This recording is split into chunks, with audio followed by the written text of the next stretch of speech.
নমস্কার বন্ধুরা, কেমন আছেন সবাই? আশা করি সবাই ভালো আছে। আরাধ্যা পিজন লফটের পক্ষ থেকে আবার একটা নতুন দিনে নতুন ভিডিও নিয়ে চলে এলাম। আজকের ভিডিওটা থাকবে কোনো পাখির সেল বা পাখির ব্রিডিং আপডেট, পাখি পারপাসে কোনো কিছু নিয়ে ভিডিওটা নয়। অ্যাকচুয়ালি ভিডিওটা হবে আপনার পায়রার ফার্ম বা পায়রার লফটকে কেমনভাবে জীবাণুমুক্ত করবেন বা পরিষ্কার পরিচ্ছন্ন রাখবেন সেটা নিয়ে আজকে ভিডিও করছি।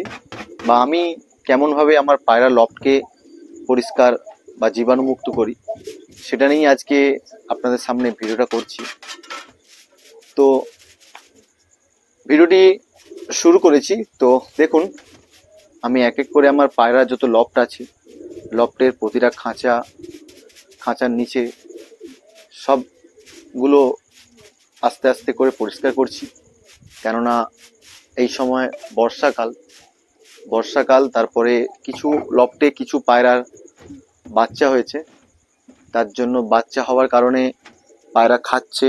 প্লাস পায়রার বাচ্চারা একটু জানেন, যারা পায়রা পোষেন তারা অবশ্যই জানেন, যখন লফটে বাচ্চা হয় তো বাচ্চা পায়খানা বা পটি করলে সবসময় তার মা বাবা খাওয়াতে থাকে, তাই পটি প্রচুর করে, তাই একটু দুর্গন্ধও প্রচুর হয়। বিশেষ করে বর্ষাকালটাতে পায়রার লফট প্রচুর দুর্গন্ধ হয়, তাই রেগুলার এক দুদিন ছাড়া ছাড়া পায়রার লফট অবশ্যই পরিষ্কার করা দরকার।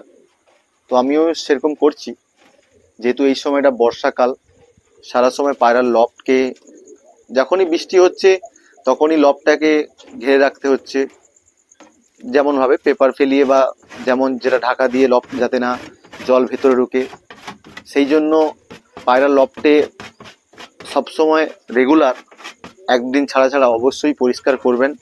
কেননা পরিষ্কার না করলে পায়রার লফটে দুর্গন্ধ হতে পারে। দুর্গন্ধ হলে মশা মাছি যত রোগ জীবাণু এই পায়রার দুর্গন্ধ থেকেই ফাঙ্গাস হয়।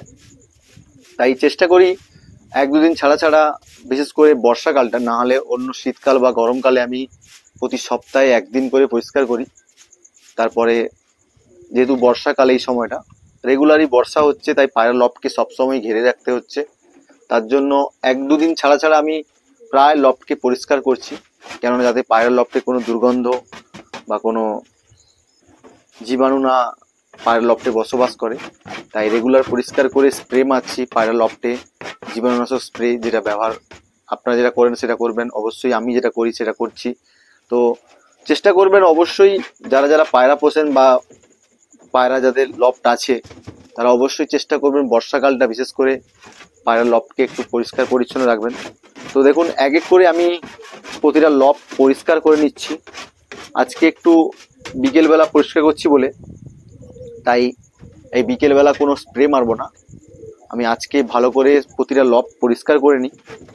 তারপরে কালকে একবার সকালের দিকে নয়, একটু দুপুরের দিকে করে একটু রোদ বেরোলে তারপরে আমি জীবাণুনাশক স্প্রে করব প্রতিটা লফটে পায়রাকে।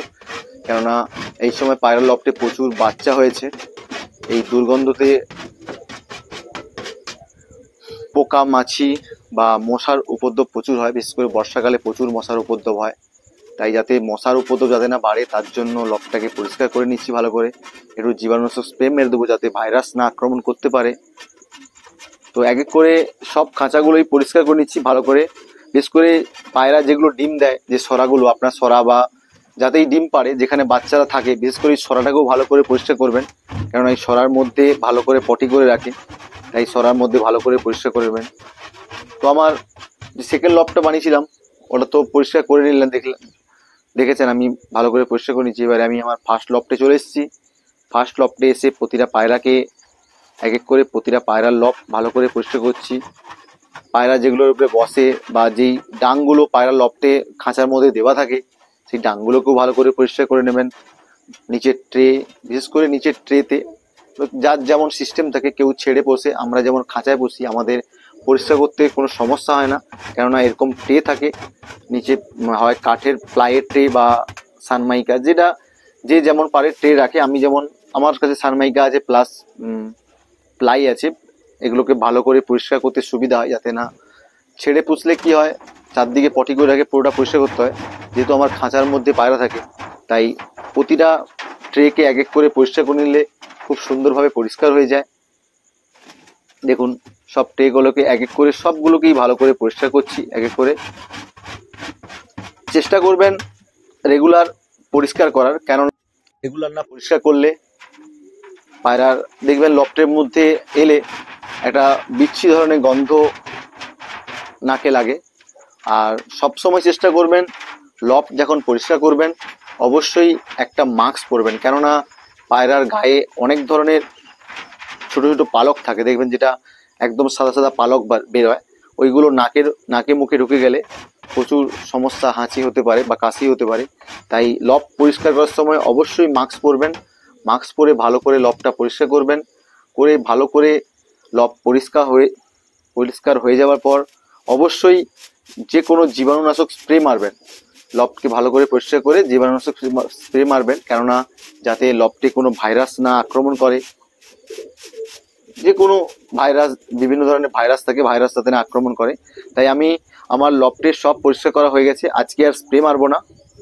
নেক্সট তারপরের দিন একটু রোদ বেরোলে, বৃষ্টি না হলে, আমি যদি বৃষ্টি হয় তাহলে আমি আর স্প্রে মারবো না, আর যদি বৃষ্টি না হয় একটু রোদ বাড়ায় তো আমি ভালো করে স্প্রে মারবো প্রতিটা পায়রার গায়ে বা এতে।